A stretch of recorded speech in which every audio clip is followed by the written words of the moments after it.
মন্ত্ৰৰ চু বুলি কৈ হঠাৎ যেন অন্তৰ্ধান হৈ পৰিল পি কে দত্ত। যি পি কে দত্তই এটা সময়ত কুখ্যাত অপৰাধীক আত্মগোপন কৰি থকা অৱস্থাত আটক কৰিবলৈ সক্ষম হৈছিল, সেই পি কে দত্তই এতিয়া আত্মগোপন কৰিবলৈ বাধ্য হৈছে।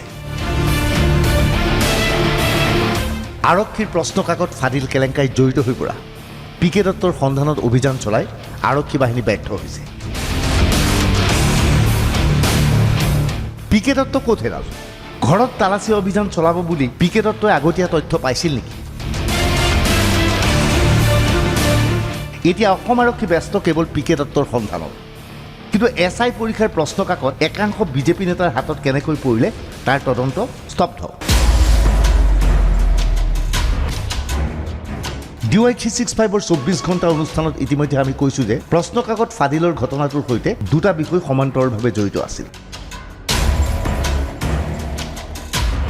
পি কে দত্তৰ উদ্যোগত প্ৰায় 50ৰ পৰা 60জন পৰীক্ষাৰ্থীক প্ৰশ্ন কাকত যোগান দিয়া হৈছিল।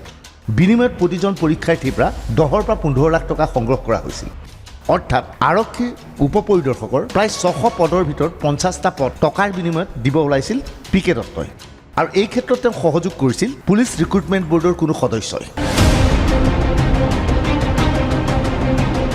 কিয়নো সেইজন ব্যক্তিৰ পৰাই প্ৰশ্ন কাকত লাভ কৰিছিল পি কে দত্তই। কিন্তু ইয়াৰ সমান্তৰালভাৱে বিজেপিৰ একাংশ নেতাৰ হাতত আহি পৰিছিল প্ৰশ্ন কাকত।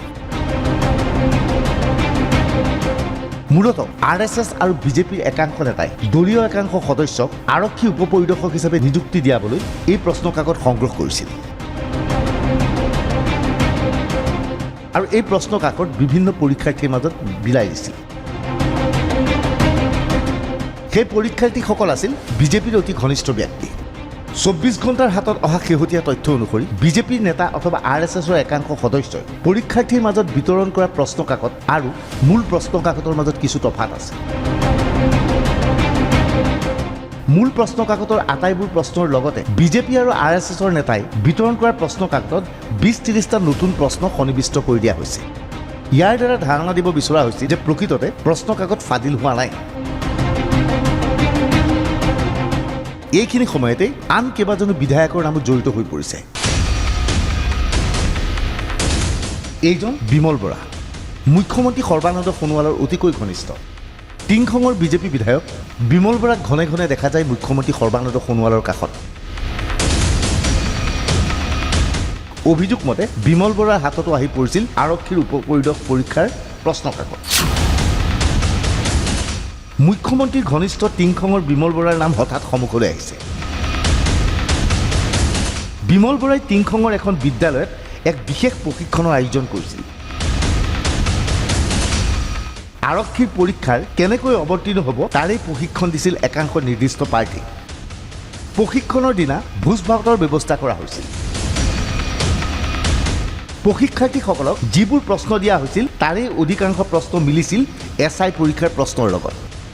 স্বাভাৱিকতেই প্ৰশ্ন হৈছে বিমল বৰাৰ যি প্ৰশিক্ষণ শিবিৰ, সেই প্ৰশিক্ষণ শিবিৰত এইবোৰ প্ৰশ্ন কাকত ক'ৰ পৰা আহিলে? বিজেপি আৰু RSS নেতাই বিমল বৰাক এই প্ৰশ্ন কাকত যোগান ধৰিছিল নেকি? টিংখঙৰ বিদ্যালয়ত এনেধৰণৰ প্ৰশিক্ষণ হোৱা নাই বুলি বিমল বৰাই দাবী কৰিব পাৰিবনে? এইবাৰ এই বিদ্যালয়খনলৈ মন কৰক। গুৱাহাটী মহানগৰী ৰাষ্ট্ৰীয় ঘাইপথৰ কাষৰ এখন বিদ্যালয়। এই বিদ্যালয়খনৰ স্বত্বাধিকাৰ কোন জানে? বিদ্যালয়খনৰ স্বত্বাধিকাৰ হৈছে বৰক্ষেত্ৰী সমষ্টিৰ বিজেপি বিধায়ক নাৰায়ণ ডেকা। নাৰায়ণ ডেকাৰ এই বিদ্যালয়খনতো SI পৰীক্ষাক লৈ একাংশ পৰীক্ষাৰ্থীৰ প্ৰশিক্ষণ হৈছিল।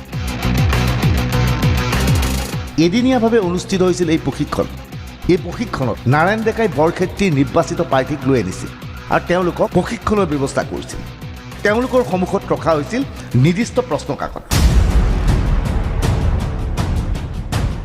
বৰক্ষেত্ৰীৰ বিধায়ক নাৰায়ণ ডেকাই কিয় প্ৰশিক্ষণৰ ব্যৱস্থা কৰিছিল? নিৰ্দিষ্ট পৰীক্ষাৰ্থীক গুৱাহাটীৰ বিদ্যালয়ত কি প্ৰশ্ন কাকত বিলোৱা হৈছিল? স্বাভাৱিকতেই এইবোৰ প্ৰশ্ন সন্মুখলৈ আহিছে। কিন্তু এইবোৰ প্ৰশ্নৰ উত্তৰ বিচৰাৰ পৰা বিৰত আছে CID অথবা ক্ৰাইম ব্ৰাঞ্চ। কিয়নো সমগ্ৰ প্ৰক্ৰিয়াৰ লগত শাসকীয় দলৰ শীৰ্ষ নেতা জড়িত হৈ পৰিছে। এইখিনি সময়তে নলবাৰী আৰক্ষীয়ে গ্ৰেপ্তাৰ কৰিছে এইজন যুৱকক। এই যুৱকজনৰ নাম কুলদীপ ৰাজবংশী। কুলদীপ ৰাজবংশীৰ ফেচবুকৰ এই পোষ্টটো মন কৰক। ফেচবুকৰ এই পোষ্টত এক বিশেষ সংগঠনৰ নাম কৈছে কুলদীপে আৰু বিশেষ প্ৰশিক্ষণৰ ব্যৱস্থাৰ কথাও কৈছে। স্পষ্টভাৱে উল্লেখ আছে আৰক্ষীৰ পৰীক্ষাৰ কথা। এতিয়া প্ৰশ্ন হয়, কুলদীপে এনে প্ৰশিক্ষণৰ ব্যৱস্থা কিয় কৰিছিল? নৱনিৰ্মাণ নামৰ এই সংগঠনটো কাৰ সৈতে জড়িত? কুলদীপৰ হাতলৈ প্ৰশ্ন কাকত আহিছিল নেকি? নলবাৰীৰ কুলদীপ ৰাজবংশীয়ে ফেচবুকত এই বিজ্ঞাপন কিয় দিছিল? কুলদীপ ৰাজবংশীৰ হাততো প্ৰশ্ন কাকত আহি পৰিছিল নেকি? নলবাৰীৰ কুলদীপ ৰাজবংশীয়ে ক'ৰ পৰা পাইছিল প্ৰশ্ন কাকত? আৰক্ষীৰ এটা সূত্ৰই দাবী কৰা মতে কুলদীপে কুমুদ গোস্বামী নামৰ এজন স্থানীয় নেতাৰ সহযোগত এই প্ৰশ্ন কাকত লাভ কৰিছিল। কিন্তু আন এটা সূত্ৰই দাবী কৰা মতে RSSৰ এজন নেতাৰ ভায়েকে এই প্ৰশ্ন কাকত যোগান ধৰিছিল কুলদীপক। কিন্তু এইখিনি মুহূৰ্তৰ আটাইতকৈ ডাঙৰ প্ৰশ্নটো হৈছে কুলদীপৰ উদ্দেশ্য কি আছিল? প্ৰশ্ন কাকত বিক্ৰী কৰা নে বিজেপিৰ একাংশ সদস্যক চাকৰি দিয়া? এই সমগ্ৰ প্ৰক্ৰিয়াত বিজেপি আৰু RSSৰ একাংশ নেতা জড়িত থকাৰ নিৰ্দিষ্ট তথ্য সন্মুখলৈ আহিছে। নগাঁও, লখিমপুৰ, ধেমাজি আদিত বিজেপিৰ একাংশ নেতাই প্ৰশ্ন কাকত বিলাইছিল। বিজেপিৰ সৈতে ঘনিষ্ঠ সম্পৰ্ক থকা একাংশ পৰীক্ষাৰ্থীক প্ৰশ্ন কাকত দিয়া হৈছে। CIDয়ে বিষয়টোক অনুসন্ধান কৰাৰ পৰা বিৰত আছে। কিন্তু নলবাৰী, নগাঁও, লখিমপুৰ, ধেমাজি আদিত CIDয়ে যদি সঁচাকৈ অভিযান চলায় তেনেহ'লে বহু পৰীক্ষাৰ্থী লাভ কৰিব, যি পৰীক্ষাৰ্থীয়ে এনেধৰণৰ প্ৰশ্ন কাকত বিজেপি নেতাৰ হাতৰ পৰা পাইছিল। তেনে অৱস্থাত প্ৰশ্ন হয়, কেৱল PK দত্তক দোষাৰোপ কৰা হৈছে নেকি? আচলতে এই প্ৰশ্ন কাকতসমূহ বিজেপি আৰু RSSৰ একাংশ নেতাৰ হাতত পুলিচ ৰিক্ৰুটমেণ্ট বৰ্ডৰ কোনো সদস্যই জমা দিয়াৰ পিছতেই খেল খেলা হৈছিল বেলেগ ধৰণে। আৰক্ষীৰ এটা চক্ৰই 50জন পৰীক্ষাৰ্থীক ধনৰ বিনিময়ত চাকৰি দিয়াৰ ৰণকৌশল প্ৰস্তুত কৰিছিল। তেওঁলোকৰ ধাৰণা আছিল 15 লাখকৈ 50জন পৰীক্ষাৰ্থীৰ পৰা ধন সংগ্ৰহ কৰিব পাৰিলে প্ৰায় 7.5 কোটি টকা লাভ কৰিব পৰা যাব। আৰু সেই পৰীক্ষাৰ্থীক নিযুক্তি দিলেও কোনেও ইয়াৰ প্ৰতিবাদ নকৰিব বা কোনেও এই তথ্য গম নাপাব, কিয়নো ইতিমধ্যে প্ৰশ্ন কাকত নিৰ্দিষ্ট জাগাত ফাদিল হৈ গৈছে। কিন্তু শেষ মুহূৰ্তত ধৰা পৰি গৈছে PK দত্ত। কিন্তু এতিয়া কেৱল PK দত্তৰ বিষয়টো তদন্ত কৰি আনটো বিষয়ৰ পৰা আঁতৰি আহিছে CIDয়ে বিমল বৰা আৰু নাৰায়ণ ডেকাক সোধপোছ কৰাৰ সাহস গোটাবনে? টিংখং অথবা গুৱাহাটীৰ বিদ্যালয়ত CIDয়ে অভিযান চলাবনে? বিজেপি নেতাৰ প্ৰশিক্ষণ শিবিৰলৈ অহা পৰীক্ষাৰ্থীক জেৰা কৰা হ'বনে? PK দত্তৰ দৰে এওঁলোকে প্ৰশ্ন কাকত ক'ত পালে? এই বিষয়ে তদন্ত কৰাৰ পৰা কিয় বিৰত আছে CID? ইতিমধ্যে মুখ্যমন্ত্ৰী সৰ্বানন্দ সোণোৱালে অক্টোবৰত পুনৰ এই পৰীক্ষা অনুষ্ঠিত কৰাৰ কথা ঘোষণা কৰিছে। কিন্তু দেখা গৈছে আৰক্ষী নিযুক্তি বৰ্ডৰ অধ্যক্ষ হিচাপে এতিয়াও আছে প্ৰদীপ কুমাৰ। এই প্ৰদীপ কুমাৰ আৰক্ষী নিযুক্তি বৰ্ডৰ অধ্যক্ষ হিচাপে থকাৰ সময়তে এই পৰীক্ষা পুনৰ অনুষ্ঠিত কৰাটো উচিত হ'ব জানো? আকৌ আগৰ দৰেই পৰীক্ষাৰ নামত সেই একেই ভেকু ভাওনা হ'ব নেকি? প্ৰশ্ন হৈছে, মুখ্যমন্ত্ৰী সৰ্বানন্দ সোণোৱালে পুনৰ প্ৰদীপ কুমাৰৰ নেতৃত্বতে পুলিচ ৰিক্ৰুটমেণ্ট বৰ্ডৰ উদ্যোগত পুনৰ পৰীক্ষা অনুষ্ঠিত কৰিব যোৱাটো উচিত নে? এই ৰিক্ৰুটমেণ্ট বৰ্ডৰ আন দুজন শীৰ্ষ আৰক্ষী বিষয়া আছিল। প্ৰাপ্ত তথ্য মতে সেই দুজন শীৰ্ষ বিষয়াই এই প্ৰশ্ন কাকতৰ বিষয়ে ঘূণাক্ষৰেও জনা নাছিল। প্ৰদীপ কুমাৰে মাত্ৰ 2জন শীৰ্ষ আৰক্ষী বিষয়াৰ পৰা এখন কাগজত মাত্ৰ চহী লৈছিল। বাকী সমগ্ৰ বিষয় সংক্ৰান্তত নীৰৱতা অৱলম্বন কৰা হৈছিল। অৰ্থাৎ এই ৰিক্ৰুটমেণ্ট বৰ্ডৰ আন দুজন আৰক্ষী বিষয়াই পৰীক্ষাৰ বিষয়ে সামান্যতম তথ্য পোৱা নাছিল। এইখিনি সময়তে আন এক চাঞ্চল্যকৰ তথ্য সন্মুখলৈ আহিছে। এই প্ৰশ্ন কাকতসমূহলৈ মন কৰক। প্ৰশ্ন কাকতৰ অসমীয়া দেখিলে আপুনি ক'ব ফাট মেলা বসুমতী পাতালে লুকাও। ইংৰাজীৰ পৰা অসমীয়ালৈ কোনে অনুবাদ কৰিছে ভগৱানে জানে।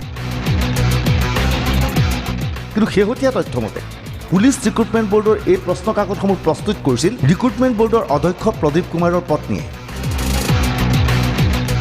প্ৰদীপ কুমাৰৰ পত্নী এখন ইংৰাজী মাধ্যমৰ বিদ্যালয়ৰ এসময়ৰ শিক্ষয়িত্ৰী আছিল। সেই সূত্ৰে পত্নীক প্ৰশ্ন কাকত প্ৰস্তুত কৰিবলৈ প্ৰদীপ কুমাৰে দিছিল। নাটকীয়ভাৱে পুলিচ ৰিক্ৰুটমেণ্ট বৰ্ডৰ ফালৰ পৰা প্ৰশ্ন কাকত প্ৰস্তুত কৰাৰ বাবে পত্নীক 1 লাখ টকাৰ মাননি চেক যোগে দিয়া হৈছিল। এই বিষয়ে তদন্ত কৰিলে বিতং তথ্য সন্মুখলৈ আহিল।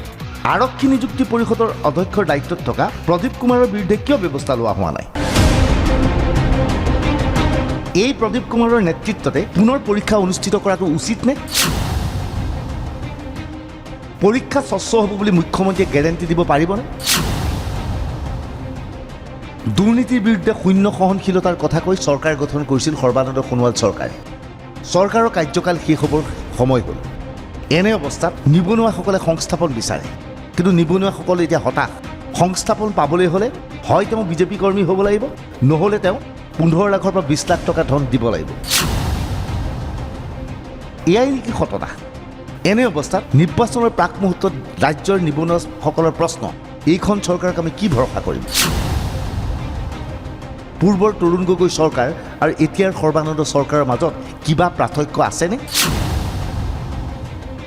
যদিহে পাৰ্থক্য আছে, ৰিক্ৰুটমেণ্ট বৰ্ডৰ অধ্যক্ষ প্ৰদীপ কুমাৰৰ বিৰুদ্ধে ব্যৱস্থা গ্ৰহণ কৰক। নতুনকৈ সৎ বিষয়াৰ দ্বাৰা এই কমিটিখন গঠন কৰি পৰীক্ষা অনুষ্ঠিত কৰক। Bureau' report DY365।